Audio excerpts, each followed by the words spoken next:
Welcome, Spartans, to Halo TV Plus, part of Evolved, your home for Halo.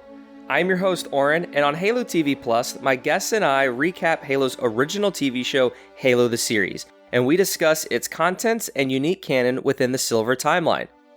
Joining me tonight for Episode 5, Reckoning, is Tom Fishenden. Welcome to the show. Actually, welcome back to the show, as you are my first returning guest.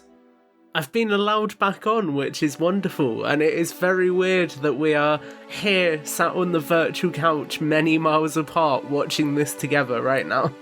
It is pretty surreal that we are going to be doing a live watch together, and yes, we live on different sides of the pond, as they say. Yes, we do. So as you know and our listeners know, Halo TV Plus publishes a commentary podcast episode and an analysis podcast episode to accompany the Halo the Series episode each week. This week is the commentary episode. In a moment, Tom, you and I will watch Reckoning and discuss the events as they unfold on screen. We encourage you, the listener, to watch along with us. If you haven't watched the episode yet, we recommend that you go watch it before listening to us, as we will spoil scenes before and while they happen. If you are all caught up and you're ready to go and you're sticking around, take a moment to queue up the episode while I run through some housekeeping. If you're new to the show, welcome. Halo TV Plus is part of Evolved, that hosts a variety of other Halo shows: Podcast Evolved, Mission Debrief, Builds with Blocks, Halo Book Club, and Halo Headlines. Evolved also partners with the podcast HCS Pro Talk, where Josh and Will discuss the latest information within the competitive Halo scene, with an emphasis on community every week. You'll learn more about each of these shows on our website, evolvedhalo.com. As Halo TV Plus is a new show, I ask that you rate it and leave a review. We greatly appreciate all the feedback and suggestions from you, the listener, to improve the quality of our show. And a shout out to the few reviews that we have already started to trickle in. Thank you guys for those. They mean a lot. I would like to take a moment to thank all of our patrons for their continued support of Evolved. Your contributions allow us to continue making new content like this show every single week. So thank you guys so much. Thank you, patrons. You're awesome. If you're not subscribed, our patrons receive a variety of exclusive rewards, such as early episodes, unique swag, access to our podcast soundtrack, and more. You can head over to patreon.com/Halo Evolved to learn more. All right. So, Tom. Yeah. Episode 5. This is a big one. Yeah. This got a lot of positivity, I think, surrounding the interwebs, which is a little different from some of the other episodes. I feel like it's still fairly mixed overall.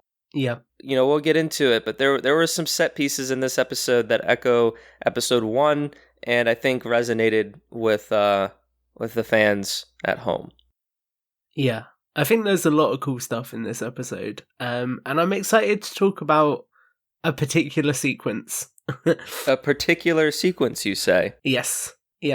I wonder what sequence it could possibly be. Well, we don't want to spoil it, so we'll just get right into it. Before we begin, a few episode details. So this is episode 5 of season 1, Reckoning. The synopsis is: on the run and out of options, Quan and Soren have a difference of opinion. And with the possibility of finding the mysterious Halo on everyone's mind, John makes a horrible discovery, and the war rears its ugly head. It was directed by Jonathan Leesman. It has a runtime of 39 minutes and 39 seconds, which marks the shortest episode so far. Oh, wow. I think every episode has been around 50 or so minutes, which I think is very interesting. And the air date of this episode was April 21st, 2022. All right, and with that, I think we're ready to watch the episode. Let's do it. As I do with everybody and you, the listeners, I will count us down from 5, and when I say play, everyone will press play. All right, makes sense? Yep, all ready to go. All right. 5, 4, 3, 2, 1, play.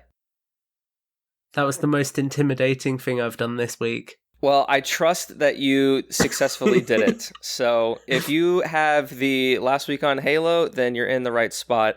And while we're Perfect. watching this, and we're watching episode 4, Homecoming, Tom, since you weren't on last week, what were your thoughts of Homecoming? I thought it was a little bit of a more stagnant episode. It felt like it was kind of setting a lot of plot threads up more so than anything. So it didn't really feel like it necessarily gave us much substance. It more just felt like it was showing us this is the state of things currently. These are the big issues that are going to be playing out over the rest of the season. And it was sort of really used as that opportunity to give us a little bit of exposition, I think. Yeah, it kind of just continued the story, but I think what 4 was successful in is that, like, I feel like it did give us a little bit of closure of what it's been kind of building to for the past 2 episodes in terms of, like, Quan and Chief kind of going to these, like, kind of their places. Now, I think, I talked all about it with Will last week about, how successful those closure bits are with, Quan and Sword in particular, but it was nice, but it just kind of was more of, I'd say, is the same in terms of the characterization that's being built up. But all right. Now we start episode 5 with this flashback scene, which has young Halsey with long hair. And you can't see, they kind of strangely keep Captain Keyes not in the frame here, but you do see him coming down the steps with them. But this is supposed to be the King of the Hill moment, where we see John for the first time at this kind of like conservation life camp, and instead of us seeing him like in Core Canon, literally shoving kids off of a hill and being the dominant 6-year-old, he's here with this one-handed ankle grab save to save this kid's life potentially. And everyone's chanting his name, and then the teacher's just like, oh my goodness, too much fun. And then she's like, walks away. We're not gonna reprimand anyone, we're just gonna let it keep happening. never mind, like, okay, maybe we should make those things a little bit more safe. Like, one thing I was gonna say, I found it really interesting. Oh, do you want to go? No, I was gonna say, what do you think of this bit? What were you gonna say?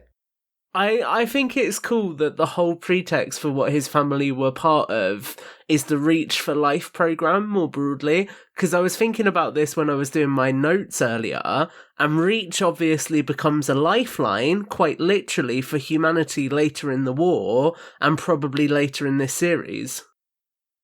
I did sort of get the, like, Reach for Life, Planet Reach name association, but I think you kind of maybe explained it a little bit more clearly than maybe what other people just kind of take it at face value. So that is interesting.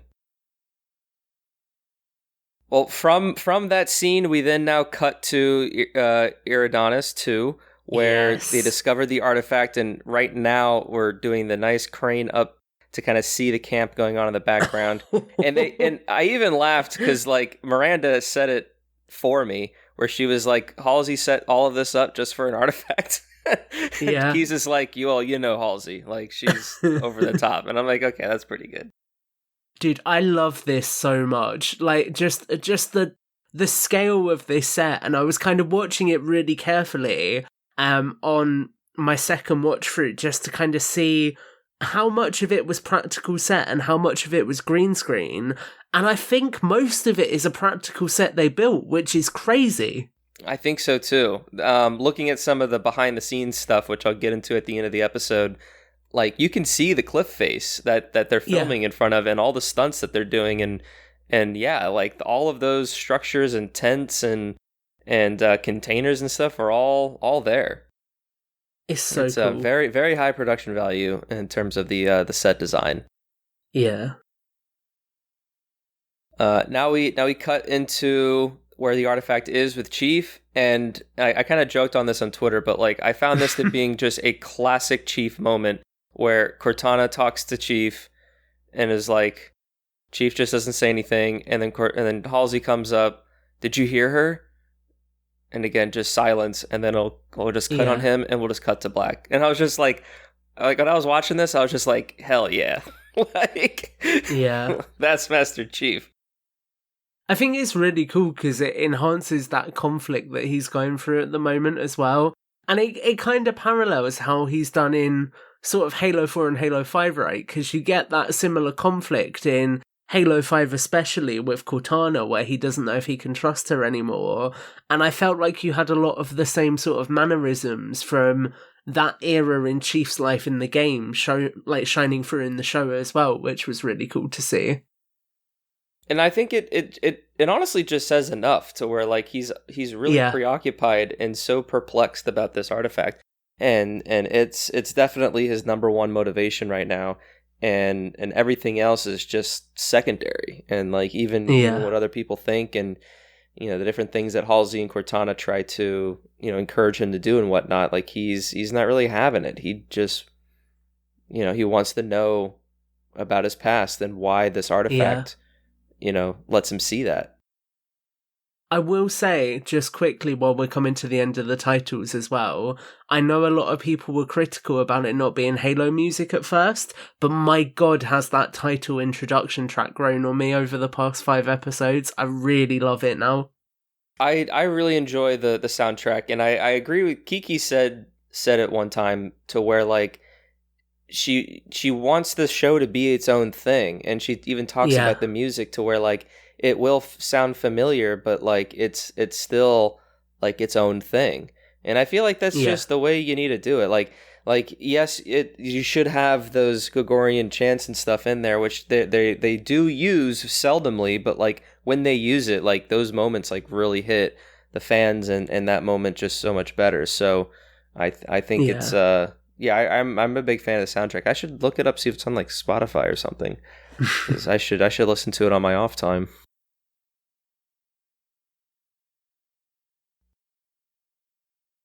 You want to talk about this scene? I was going to say, so I think a big thing throughout this episode is there is a little bit more of Quan and Soren's story, and it kind of feels like it sort of gets in the way of the pacing a little bit at times. So you basically just have them stranded on Madrigal now, and they're trying to work out their way off world. And Soren says because Quan now wants to stay and fight, but she's lost him his ship, that she belongs to him and she's his prisoner and is going to work off her debt to him. And you get some cool like little nods during this bit, I think, like especially with Soren seeing the depth of scarring on his arm, I thought was quite cool. But I don't really feel like these moments add that much to it in comparison. Right, and I think that I think it would have been nice to put Soren and Quan in the backseat this episode, because like in the previous episode you had some other characters that didn't appear, and I feel that the only reason they added these scenes in this episode is because next episode they'll probably arrive at their destination, and they wanted to have some sort of sense of conflict and passage of time.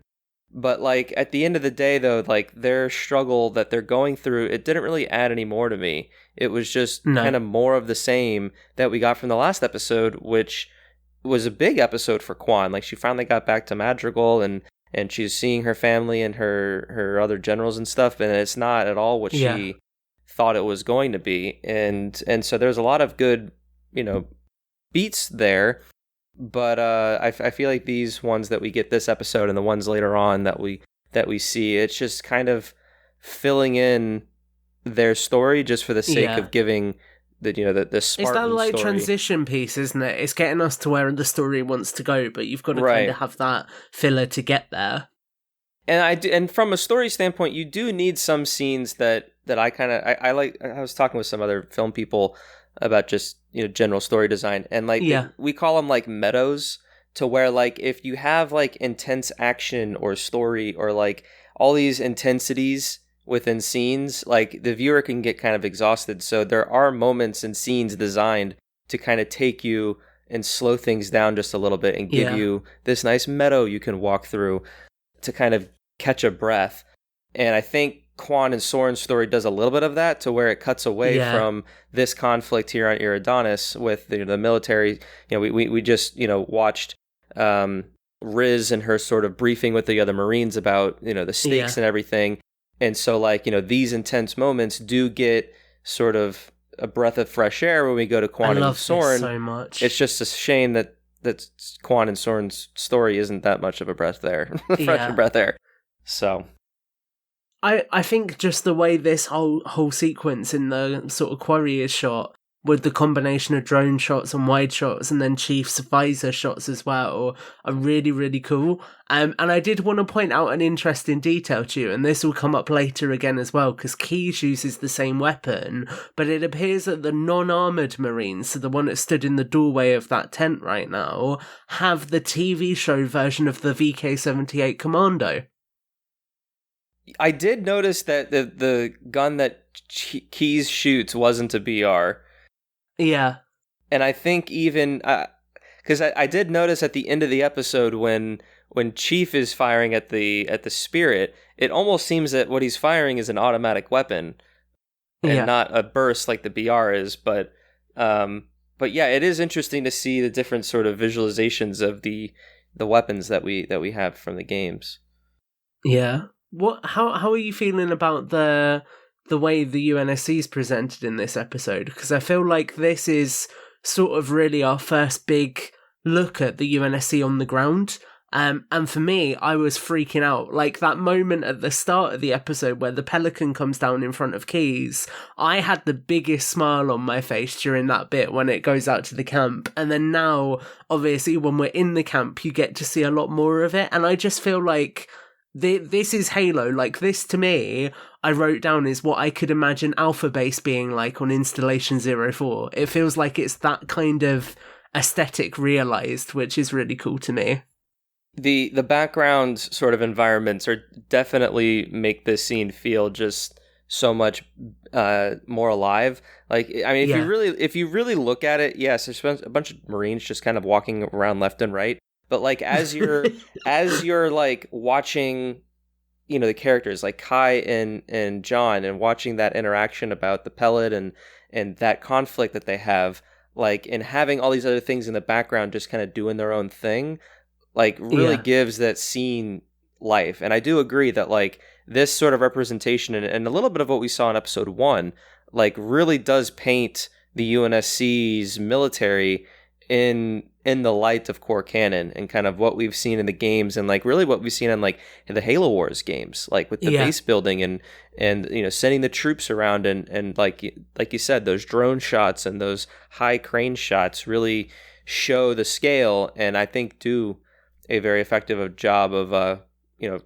visualizing the UNSC. Yeah, I agree 100%. So moving on, we're here at we're back on Madrigal, but we're with McKee, and I think the Sangheili who we've been kind of following this whole time. I wish they gave this Sangheili a slightly different armor, or maybe like Chief scarred it some way during an engagement, so then we can identify him a little bit more easily, because he just kind of looks like a generic elite, and they're of course looking for the luminary that's on Madrigal. Yeah. Do you know what? It's only just dawned on me as we've come back to Quan here as well, that Quan and Marquis are now on the same planet.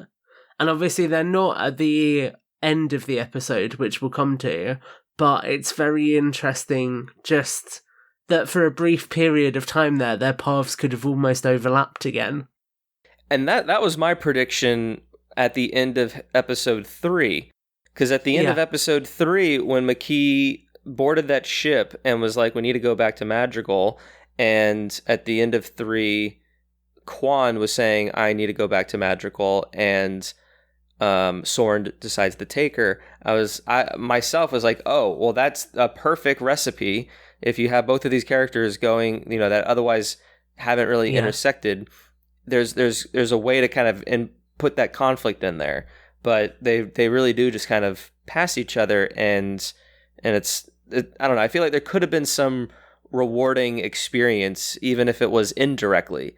Like, say the Covenant invaded Magical City and Soren and Quan just escape, and then that's just another showing of how, like, the UNSC's partnership with Venture and the sort of dictatorship that he's starting to kind of impose. But the Covenant invaded again, and it's like I could see, there could be some elements to play with there, but that's all. Yeah. They didn't decide to do anything with that, and they kind of just go right past each other. But you could argue that where she was in the outskirts is just farther away than where Magical City is. They could be on other sides of the planets for all we know. Yeah, that is very true. I think this moment here, at the moment with Keyes and Chief talking, was really interesting as well, because it gives you the context that Keyes is really a completely different character in the show, because Chief says that he's his captain directly, and he's like never been formally in Commander Chief in the core canon, which is really interesting. So he feels like he's playing a different role than just being a ship captain. And I know this is something we spoke about a little bit before the show as well, but it seems like he's a lot more integral to the whole Spartan program than he was in the core canon as well, which is quite interesting. But at the same time, like, I'd say that he's not that involved in it. Like, he definitely was there in the beginning, like he was in core canon, but the Spartans still kind of operate independent than like the Marine divisions. And yes, you do have that moment where John, says, you're my captain, I defer to you, and all this kind of stuff. But I mean, Spartans have always been, what's the word? Like, not reverent or like complicit, but like they do respect the the military ranks and all that. And so if a Captain Keyes or a Captain Cole, or I forget what Cole's, or Admiral Cole, Preston Cole. But if if a commanding officer, ordered the Spartans around, they of course would listen to them and defer to them for what they were doing. Yeah. But yes, to kind of go to your point, like, and it even builds off of this scene where instead of waiting, like Keyes tells John, he immediately goes to Parangoski and Halsey about this issue. And it's interesting he's in that conversation as well, isn't it? Because I feel like it's something that Keyes, we knew beforehand, wouldn't even want to be a part of. Right. Yeah, he seems to be more invested, or the show and the writers are making him a little bit more centered into this conflict of the beginning of the program and the ethics behind it and the ability to kind of clean up the mess. And his whole demeanor kind of shifts from this scene on. He talks to Miranda and wants to try to protect her from it all. And so I don't know, to me, it's not the kind of Keyes I was hoping to get. I think he's playing it off, well with as an actor and stuff, but like, it's not really, he almost is a completely new character at this point. Yeah. I've got to admit, I love this moment here when you get them breaching the Forerunner artifact and it does this like high-pitched noise that makes all their ears bleed. Because I just think, I was watching this and it sort of came into my head, in the games, whenever you've gone up to a Forerunner object and like interacted with it, there's never been any kind of defensive mechanism for them. Chief can just interact with them because he's a reclaimer. But actually, it makes sense that the Forerunners would leave some kind of defense for them.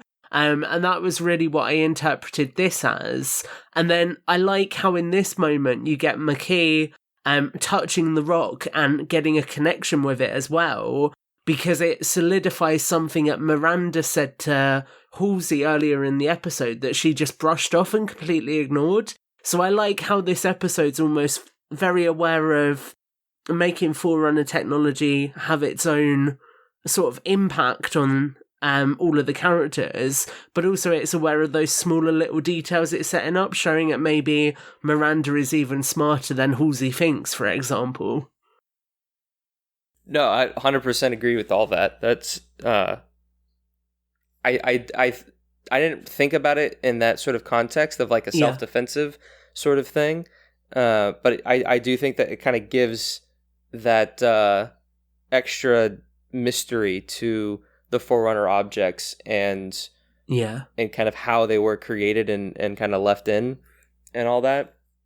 And it makes complete sense to me that McKee would be able to sense it, and is pretty expected. But I do like how Miranda is doing, the same, if not more, as much as Halsey, because she is part of Halsey being a daughter of her. And I do think that their relationship has the potential to become very interesting if it kind of continues going up there, especially in the eyes of Parangosky. Because remember, Parangosky is kind of getting annoyed with Halsey, and she's a little bit more, I guess, accepting of Miranda, because Miranda's a little bit younger, a little bit more controllable from Parangosky's eyes, but seemingly just as bright in some areas. Yeah. I mean, this sequence currently with Keys and her as well, and it's weird calling him Keys when obviously it's her last name as well, but I'm going to keep going with that. I find it really interesting that she has the foresight to say to him in a moment, oh, what does she have on you? So you can tell that she can read people really well as well. And I think it's really interesting because she's constantly getting played as the underdog. So literally earlier in the episode, when she makes that suggestion about the rock, Halsey just doesn't even acknowledge it and is talking to Aiden instead. And this whole time you're getting it proven that actually she is just as smart as is being shown, and she's not getting the chance to prove that, which I think is really cool because it sets her up as a genuine rival to Halsey, being on her same level of intellect, which is quite interesting. Yeah, no, I think you do need that type. You need Halsey to have an opposite side, and to have Miranda kind of be that does work for the show. I genuinely thought that she was gonna... Actually, do you know what? No, I won't say that yet. I'll come to that in a little bit. What, Miranda? Something about Miranda?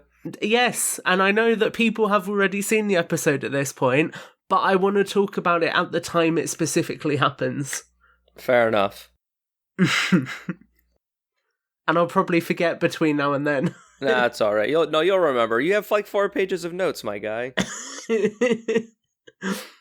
I found this interesting to where like why would Keys and Halsey be talking about this very, very sensitive information like just out in the open for Chief to kind of just look upon, and it's just like, really? Come on.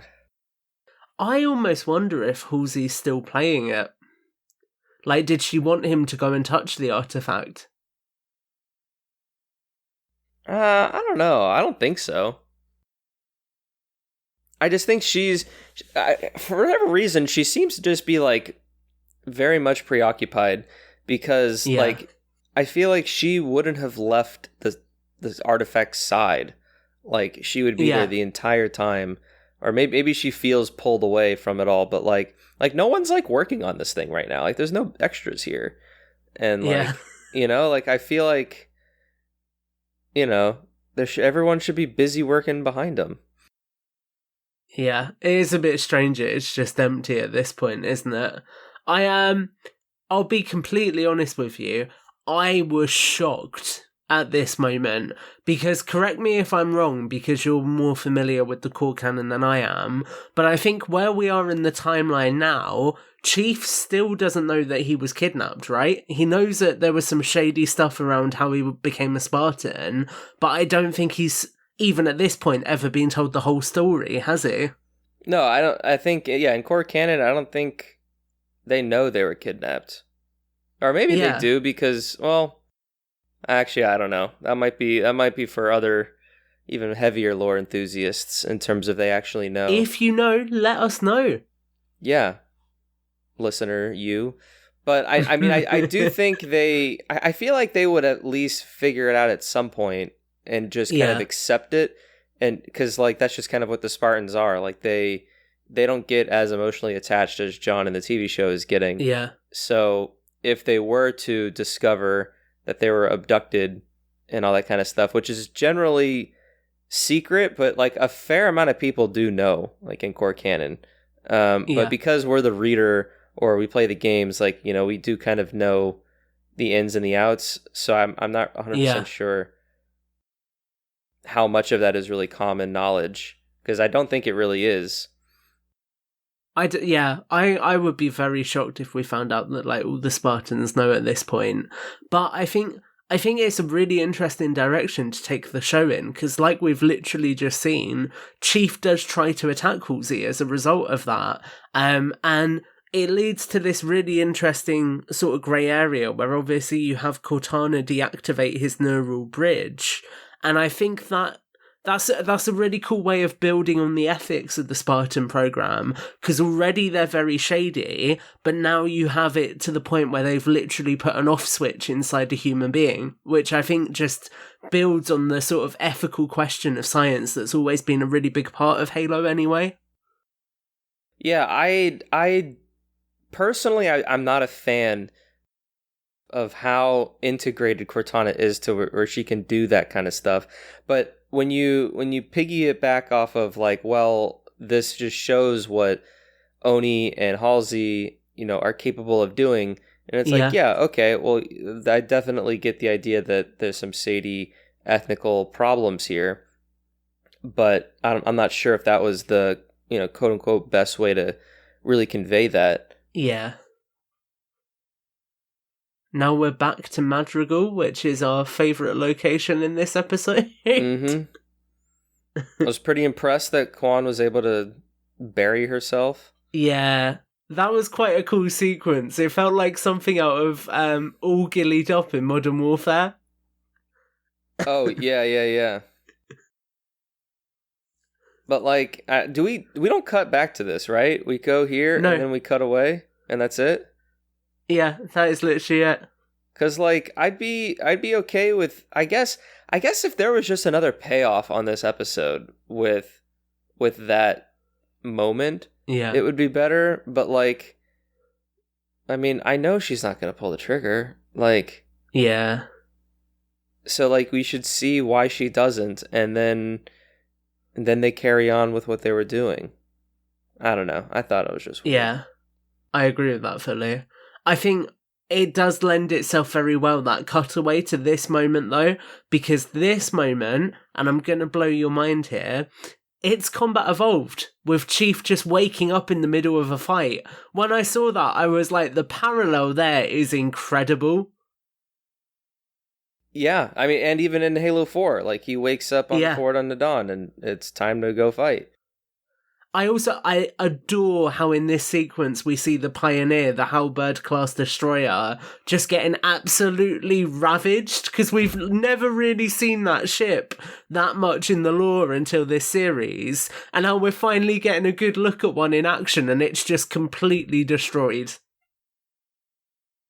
I do think that the way they convey just, like, the Covenant just tear through all of this. And like within a minute or two, the frickin', like you said, like, the ship is crashing down. Like, it's just, and like, they're all like in shock just of just how quickly the Pioneer fell.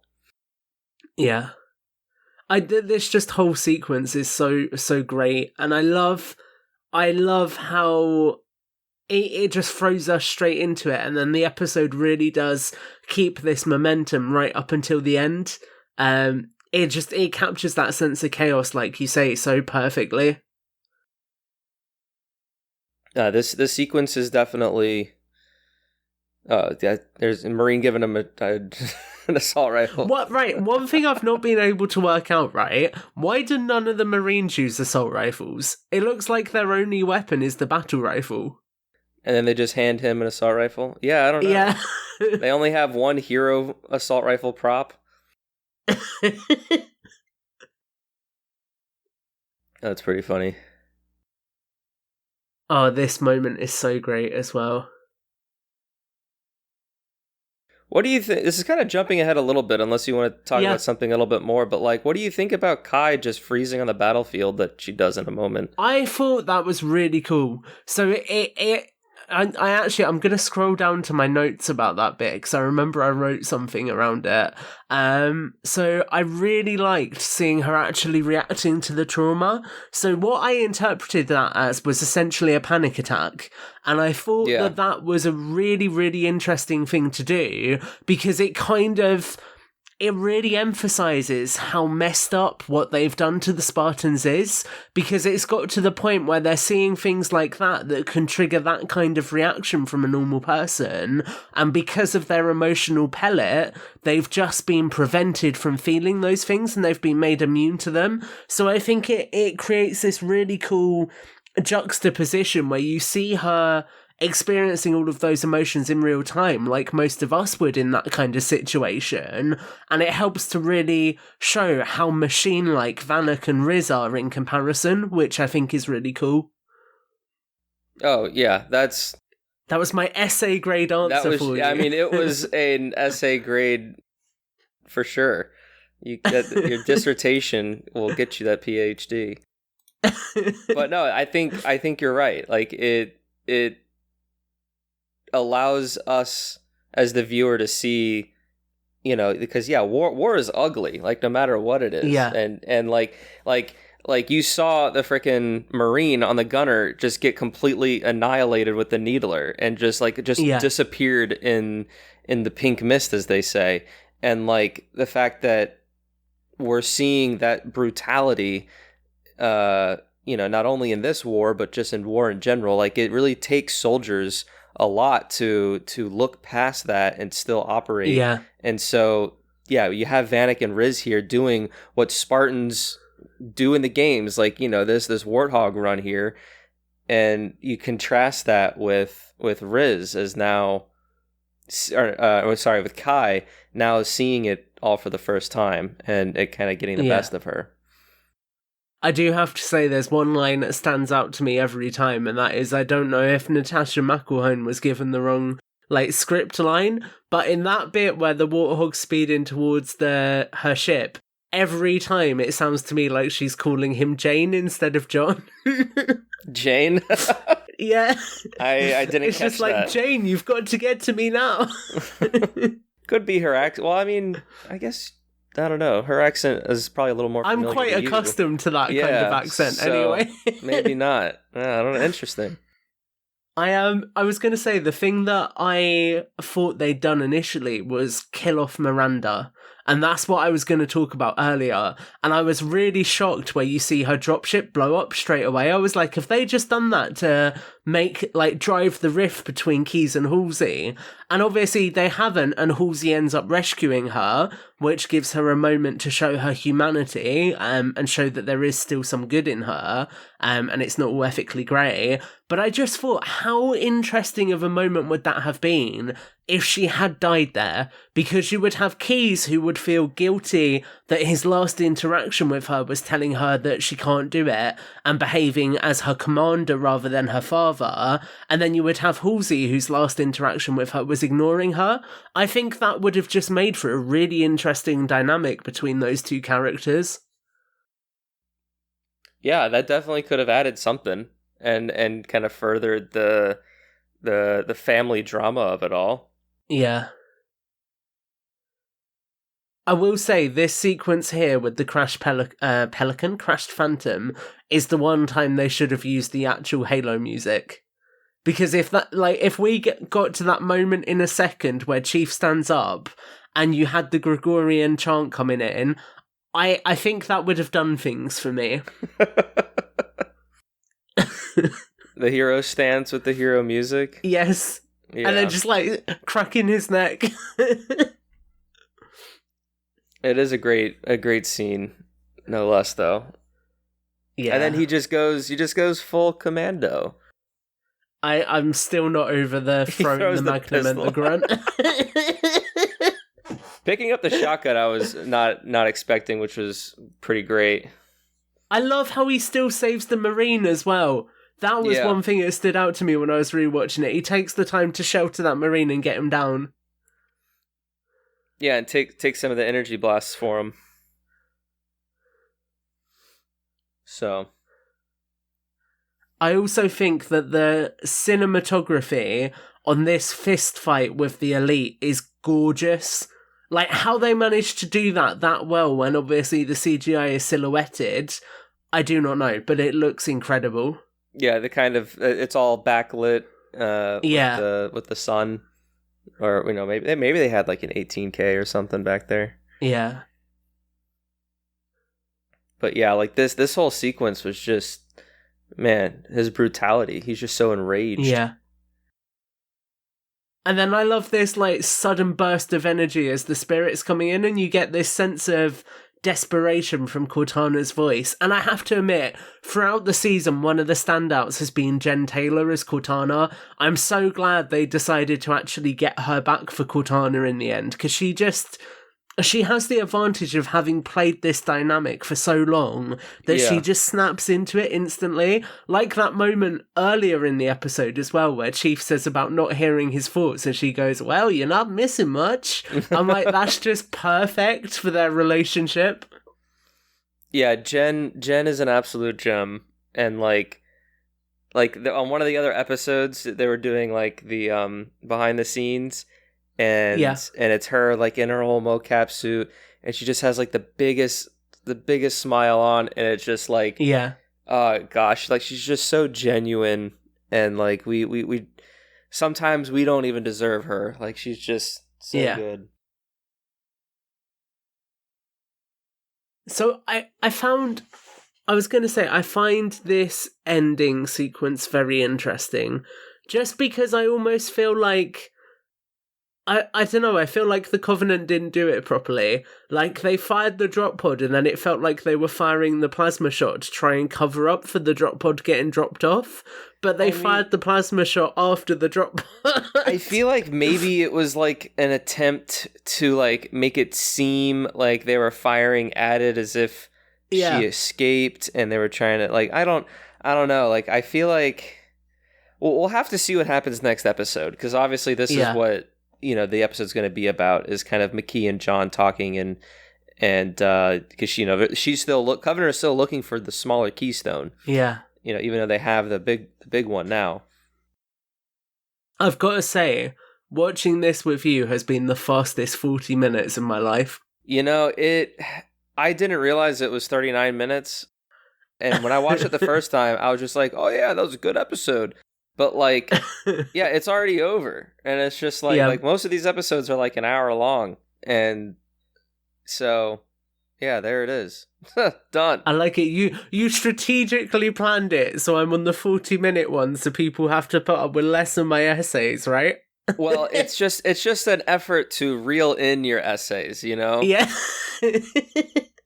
So now we have a little bit of buffer room to where we can talk about it, or maybe we just have an analysis episode that's just longer. That's probably what we should do. I'm up for that. And but I guess, are there any other smaller bits? I mean, to kind of give our listeners a bit of a preview, our analysis episode will probably primarily talk a little bit more about the engagement that was going on, and where the characters are at, and I think we're also going to talk a little bit about the series so far, halfway through the first 5 episodes as a whole. But I guess before we start kind of wrapping up our talks there, is there anything else you wanted to touch upon? I mean, like I have something that I want to touch upon, which revolves around the brute that we see there. Yeah. Is there something that you want to touch on before we wrap up, and we'll talk about it in more detail at the analysis? Yeah, so my biggest takeaway from this episode is Kai and the way they've handled her, because I think the last 2 episodes she's been a really great vessel for the inner conflict that the Spartans experience, and I love Kate Kenner's performance. I think it's been incredible, and I think it really underpins just how much Halsey has taken away from those humans, which is very, very Halo-centric, so I'm loving it. Yes, Kate Kennedy. Oh, I said her Twitter handle, not her name. Oh, Kate Ken? That's pretty funny. I said like Kate Kenners, yeah. What are you doing on her Twitter, huh? Tagging her in Podcast Evolve tweets. Yeah, she's great. I really liked her in episode 4. I think she was probably one of the more standout roles in that episode. Yeah. And I do like the beat when she's talking with Chief, when she's kind of like a little bit of like ecstatic about learning and feeling all these things for the first time, but then also like happy that she has someone to share it with, because John also removed his pellet. But John in this moment is very hypocritical and says that it kind of like will impact her and that she's compromised. And she even calls him out on it, and is like, well, you said that, like, you've removed your pellet, so like, why are you any different? And and so I want to see more of that, because like one of my criticisms earlier on, I think in episode 2, or no, it was episode. It was for episode 4, where it was like, okay, John's going to Madrigal, but he's going like with Halsey and her assistant, and but Silver Team isn't going with him. Like, I found that a little strange, but I kind of get why they chose to do that, is so that way the Spartans can kind of help Miranda and do a little bit more inner conflict. And then to take it to a step further is that, like, well, then now you have these 3 characters who are basically all the same, because they're all from the same background and they're Spartans and they're battle-hardened and all that. So how do we take one of those characters to be a little bit different, so then we can connect with them and see a different side of the Spartan program now that you've removed John from the Silver Team equation in this instance? And so I think that's why they have Kai kind of doing those, fulfilling that sort of role. And now with Chief in the dynamic, but even if he continues to kind of do his own thing here and there, now you just have another character to kind of see a different sort of point of view for the Spartan program and the Covenant War as a whole. And, like she was questioning Vanek in the tent there, like, why do the Covenant, why do they hate us so much? Like, have you ever thought to wonder why? And his responses are just like, no, like, because they hate us. They want to kill us. That's why we kill them, because they want to kill us. And then, like, his other response is like, I feel like when you put that grease in your hair, it like seeped into your brain for asking me these dumbass questions. Yeah. And it's like, that's a very intense response. He was so savage. It's like, damn, dude. Yeah. But you wouldn't have had those types of interactions if they were all the same. So, it's an interesting dynamic that the show is playing with, because, like, if you keep the Spartans the way they are, then for the most part, they kind of stay into what their game sort of persona and core canon personas are, where they're just these relentless killing machines. But that only can take you so far in a character-driven TV show. So I think that's why they're making these choices to kind of insert these different points of views and conflicts, and kind of playing with them as the story unfolds. I think it gives them more room to grow, doesn't it, and develop those characters and explore them in interesting ways. I am going to blow your mind on this, because right as we've been recording this, literally within the last 5 minutes, I have had Kiki Wolfkill like my tweet on episode 5. Oh, man. I need to get her on the show. I have just tagged her and said that she has tweeted me right as I am recording a podcast on it. So Kiki, if you happen to be listening to this is your shout out. And thank you for continuing to produce this show for us. Yes, and thank you for listening if you're here. We really hope you are. If not, this whole section will be cut. My sneaky goal is to try to reach out to her or some PR person to see if after all of season 1 is out, if I can get her as a guest on the show. That would be incredible. I met Kiki at Outpost Discovery a year or two ago. Wicked. And it was pretty great. I should have asked her how the Halo show is coming along. That wasn't my question. But, you should have done. You should have said then, in 2 years' time, I'm going to want you as a guest on my show. That would have been great. Oh, man. It would have come full circle. My gosh. Yeah. All right, Tom. Well, thank you so much for joining me on this episode of Halo TV Plus. Thank you for having me. I will have a few sort of signing off things that I need to get through. I just need to grab my computer. And let's see. So, listeners, if you're interested, Paramount Plus produces a Halo After the Show segment called Halo the Series Declassified that releases alongside each TV episode every Thursday. This week for Reckoning, Sydney interviews Kate Kennedy, the Spartan character of the hour. She is the actress for Spartan Kai 125. Or is it 128? Did I write that wrong? Uh-oh. I think Kai is 125. Okay. I don't know why I think it's 128 for some reason. It's all right. I've got my phone in hand, and she is indeed Kai 125. Oh, thank goodness. They talk about Kai's new experiences since removing her pellet, and just general insight into being one of the Lady Spartans. It's a great interview. I really enjoyed it. I think Kate Kennedy is a phenomenal woman, and just a overall good person. Also in the episode, there is a segment with the show's prop master, and he shares some insight into the weapons of the show. There is a behind-the-scenes look at the stunt team and what they had to do for filming Reckoning. And there is a fan spotlight for Kevin Hurd, who is also known as a Halo Collector, who is a friend of Evolved. Tom, you and some of our other guests on this show and just our Evolved crew produce the Builds with Blocks show that features our micro action figures and brick-based construction sets. You smashed it. It's almost as if Colin himself is here. It's almost. I mean, I think him and I sort of workshopped that or something, or he just ingrained the intro into my brain.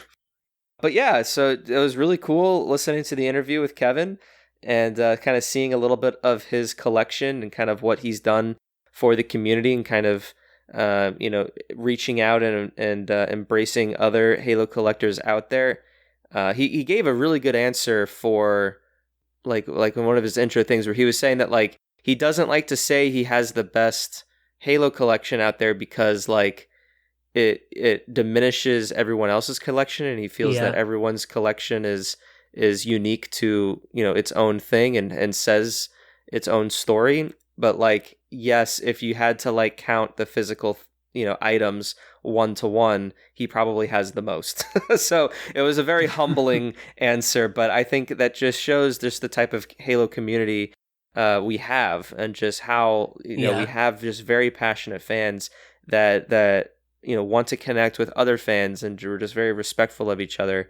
And so I'm glad to kind of being in the same boat as a longtime Halo fan and really a longtime member of the Halo podcasting community for the past couple of years. So anyway, big shout out to you, Kevin, if you're listening.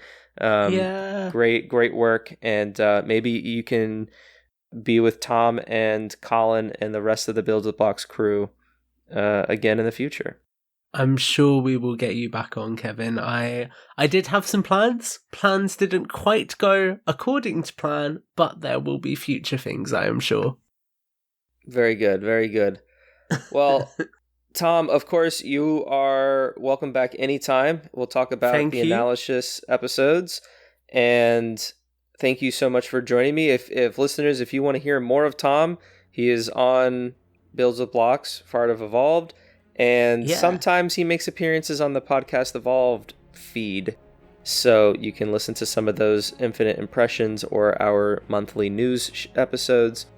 But I just want to thank everybody for joining us for this week of Halo TV Plus. Halo the series premieres exclusively on Paramount Plus every Thursday morning at midnight Pacific Time. Like I mentioned at the top of the show, you can find every episode to all of Evolved's shows at evolvedhalo.com. It also features links to our Discord server, Patreon page, Xbox Live Club, and other contact information. Once again, another special shout out to all of our patrons for supporting Evolved and making all of our shows possible.